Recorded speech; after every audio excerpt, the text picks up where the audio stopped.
இரும்பு தோழர்களே, உங்களுக்கு என்னுடைய காலை வணக்கம். இன்றைக்கி நான் சொல்ல போகிற இந்த பாடி பில்டர் வந்து நீங்கள் அதிகமாக தெரிஞ்சிடாத ஒரு பாடி பில்டர். லோ டெகினின்ற பாடி பில்டர். அவருடைய பேர் வந்து மார்க் ஃபாரஸ்ட்ன்றவர் வந்து மிகச்சிறந்த ஒரு ஆணழகன். அவருடைய படங்களை தான் இப்போ நான் உங்களை காமிக்கிறேன். இவர் என்ன ஸ்பெஷாலிட்டின்னா, பாடி பில்டிங்கில் மிகச்சிறந்த ஒரு ஆணழகன். அதோடு மட்டும் இல்லாமல் இவர் வந்து ஹெர்குலஸ் படங்களை நடித்தார். நிறைய ஹெர்குலஸ் படங்கள் நடித்தார். நான் வந்து 6th படிக்கும்போது நானும் என் ஃப்ரெண்டும் போய் இவருடைய படத்தை பார்த்தோம். Hercules the death on the அரீனான்னு, போர்க்களத்தில் மரணம். டெத் ஆன் த அரீனானா பேட்டில் ஃபீல்டு, போர்க்களத்தில் மரணம்ன்ற படம் ரொம்ப பியூட்டிஃபுல்லாக இருக்கும்.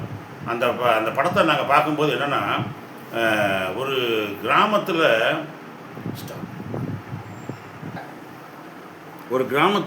ஒரு குரூப்பு, அந்த சோலை படம் மாதிரி, சோலை படத்தில் ஒரு கபார் சிங்னு ஒரு குரூப் வந்து அந்த ஊரவே அப்போ பார்த்தா அழிப்பாங்க. தங்களுக்கு பணம் தேவைப்படும் போதெல்லாம் பிடுங்குவாங்க.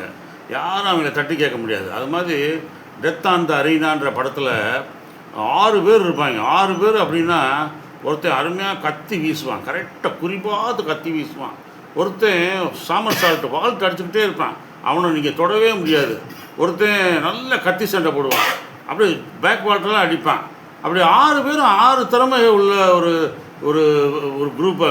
அவங்க அழிக்கவே முடியாது. ஊரவே வந்து பந்தாடுவாங்க. பெரிய பெரிய ஹோட்டல்ஸில் உள்ள அந்த ஓனர் வயசான ஆளுகளெல்லாம் கொண்டு போய் அப்படியே நெருப்பு எரியிற தோசைகளில் கொண்டு போய் உட்கார வைப்பாங்க. தாங்க முடியாமல் தீ கங்கு தாங்க முடியாமல் அந்த ஆள் துடிப்பான்ல, அவனை இழுத்து கொண்டு வந்து அவனுடைய தாடியை வந்து ஒரு கட்டையில் வச்சு வெட்டுவாங்க. ரொம்ப கொடூரமாக பெண்களெல்லாம் தூக்குவாங்க, ரேப் பண்ணுவாங்க. ரொம்ப கொடூரமாக இருப்பாங்க. இவங்களை அழிக்கவே முடியாதா, இவங்களை காப்பாற்றுறதுக்கு வழியே இல்லையா, ஐயோ கடவுளேன்னு அவங்க சொல்லும்போது அந்த ஹீரோ வருவார்.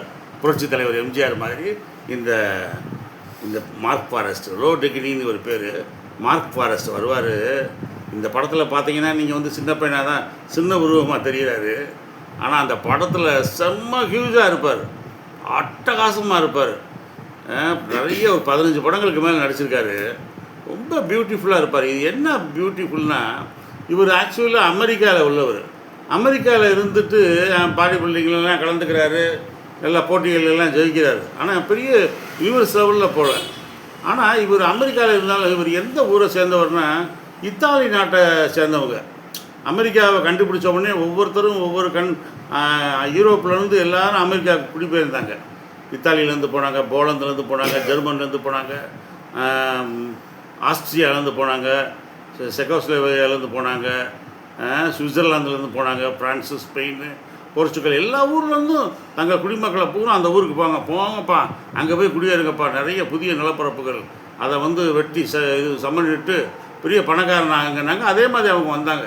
அது மாதிரி இவங்க இத்தாலியிலேருந்து வந்தவங்க அமெரிக்காவில் வந்து குடியேறுறாங்க. யார்? இவருடைய அப்பா, தாத்தா, 3வது பரம்பரை வந்து அமெரிக்காவில் குடியிருக்காங்க. அப்போ அவங்க வந்து குடியிருக்கிறது கூட அட்வான்டேஜ் என்ன அப்படின்னா, இந்த அட்வான்டேஜ், இந்த மார்க் ஃபாரஸ்ட் வந்து இத்தாலி மொழி பேசுகிறாரு. நீங்களாம் தெரிஞ்சுக்கங்க, இந்த மார்க் ஃபாரஸ்ட்டு அமெரிக்காவில் இருக்கார், அமெரிக்காவில் வளர்கிறாரு, அமெரிக்காவில் வளர்ந்தவர், ஆனால் இத்தாலி மொழி பேசுகிறாரு. அது ஒரு அட்வான்டேஜ். 2 மொழி தெரிந்தவன் 2 மனிதனுக்கு சமமானவன் அப்படின்றாங்க. சரி, இந்த இத்தாலி தெரிஞ்சதுனால என்ன அப்படின்னா, 1959-58களெல்லாம் படம் எடுக்கும்போது இத்தாலி ப்ரொடியூசர்ஸு, இத்தாலி டைரக்டர்ஸ் தான் படம் எடுத்தாங்க. ஹெர்குலஸ் அன்ஷைன்டு, ஸ்டீவ் ரீவ்ஸு, ரெஜ் பார்க்கு, அவங்க நடித்த ஹெர்குலஸ் படங்கள் எல்லாம் இத்தாலி மொழியில் எடுத்து அது இங்கிலீஷில் ட்ரான்ஸ்லேட் பண்ணப்பட்டு அப்புறம் தான் நம்மளுக்கு வந்துச்சு. நல்லா கவனிச்சுங்க. முதல் இங்கிலீஷ் படம் ஹாலிவுட்டில் இந்த ஹெர்குலஸ் படங்கள் எடுக்கப்படலை. அது மாதிரி இவர் வந்து இத்தாலியில் அவங்க எடுக்கப்ப இவருக்கு என்ன அட்வான்டேஜ்னால், இவர் இத்தாலி பேசுகிறாரு, நல்ல பாடி பில்டரு, ஆள் ஹைட் அண்ட் வெயிட்டாக இருக்கார். அப்போ இவரை போட்டு அழகாக படம் எடுத்தாங்க. நிறைய படம், Hercules on the arena, death on the arena, Hercules against Mongols, Hercules against barbarians, magnificent gladiators, Hercules versus son of sons, சூரிய மைந்தர்களின் பையங்களோட எடுத்து சண்டை போடுற மாதிரி ரொம்ப ரொம்ப அழகாக இருப்பார், ரொம்ப நேர்த்தியாக இருப்பார். படங்கள் இவருடைய படங்கள் வந்து உண்மையான படங்களை நீங்கள் போய் யூடியூப்பில் பார்த்தீங்கன்னா, இதெல்லாம் ஒரு கிளாசிக்கல் ஷாட்டு. என்னுடைய புக்கில் வந்து இப்போ எடுத்து போட்டிருக்கேன். ரொம்ப பழைய படங்க. தொட்டாலே கிழிஞ்சிடும் பாருங்கள். அப்புறம் தண்ணி பட்டோ ஏதோ வேர்வை பட்டோ எப்படி இருக்குது பாருங்கள். அப்படியே கிளியிற ஸ்டேஜில் இருக்குது. சரி, இந்த லோ டெக்னியை பற்றி சொல்லுவோம் அப்படின்னு. நல்ல அருமையான பாடி பில்டர் ஸ்டீவ் ரீவ்ஸ்.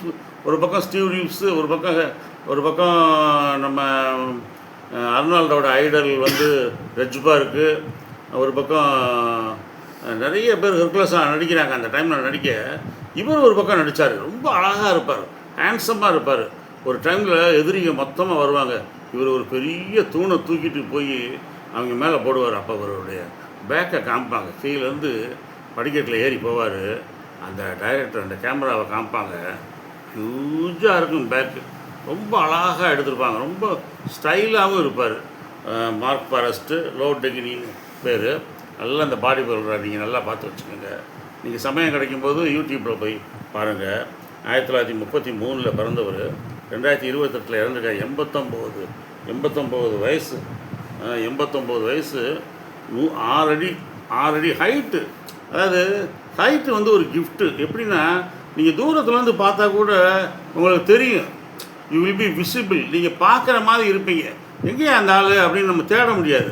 ஹைட்டாக இருக்கார் பாருங்கள். 6 அடி, 183 சென்டிமீட்ரு. நல்ல 100 கிலோ ஒட்டி பாடி வெயிட்டு. படத்தில் பார்க்கும்போது ரொம்ப ரக்குடாக மொரடாக தெரிய மாட்டார். ஹேண்ட்ஸமாக, எலிகண்ட்டாக, ரொம்ப ஸ்டைலாக, ஆஸ்தட்டிக்காக இருப்பார். நல்ல பாடி பில்டரு மார்க் ஃபாரஸ்ட்டு. அவரை பற்றி இன்றைக்கி உங்கள்கிட்ட சொல்கிறதுல நான் ரொம்ப பெருமை அடைகிறேன். நல்லா என்ஜாய் பண்ணி பாருங்கள். தேங்க்யூ.